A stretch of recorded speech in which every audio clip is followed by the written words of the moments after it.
Hey everyone, welcome back. It's Son of a Gun Gourmet. Today, I'm going to show you how to make a delicious restaurant quality steak.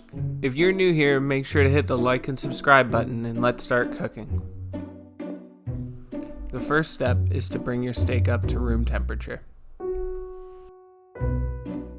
Next, I'm going to season it well with salt and pepper. Personally, I like using kosher salt because it's less salty than other salts, which makes it easier to work with.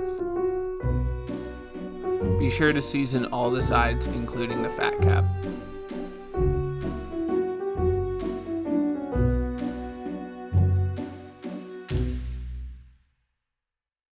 I'll let the steak sit fully seasoned for at least 20 minutes.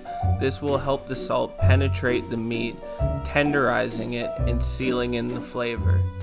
It will also draw out moisture from the surface of the steak, giving it a better sear. Preheat a cast iron or thick bottom pan at high to medium high heat. Once your pan is hot, add your oil. Place the steak in the pan so that if the oil does splash, it splashes away from you. The key to a good sear is not playing with the steak while it's in the pan. So just let it sit and make sure that the whole side has contact with the hot pan.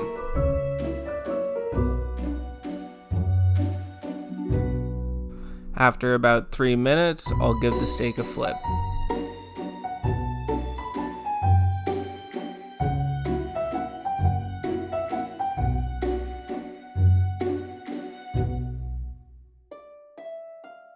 After another 3 minutes, I'll flip the steak onto its side to sear the fat cap. This is another key to a really good steak. You want to make sure to have crispy fat along the outside of it.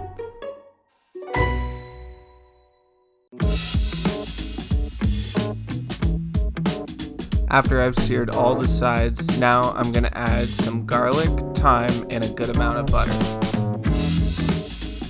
Letting the butter brown but not burn, I use a spoon to constantly baste the steak, infusing the nutty flavor from the brown butter with the garlic and thyme.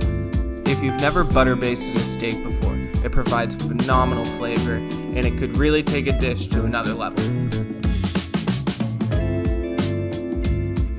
After about 30 seconds, I check it and it's not quite done yet.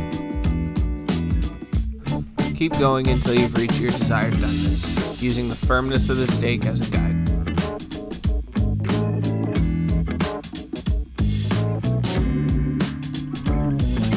After about a minute total of butter basting the steak, it's done. This is assuming that you're cooking your steak to medium rare.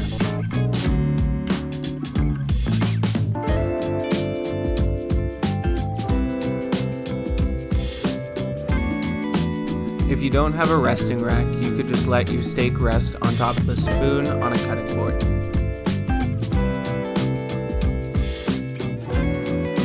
I let the steak rest for about the same amount of time that I cook it, so approximately 9 minutes. Slice your steak against the grain. If you slice it with the grain, it will have a chewy texture. If you've rested your steak long enough, it should have very little juices running out from it. And there you have it, a restaurant quality steak you could make at home. If you like this video, make sure to like, comment, and subscribe.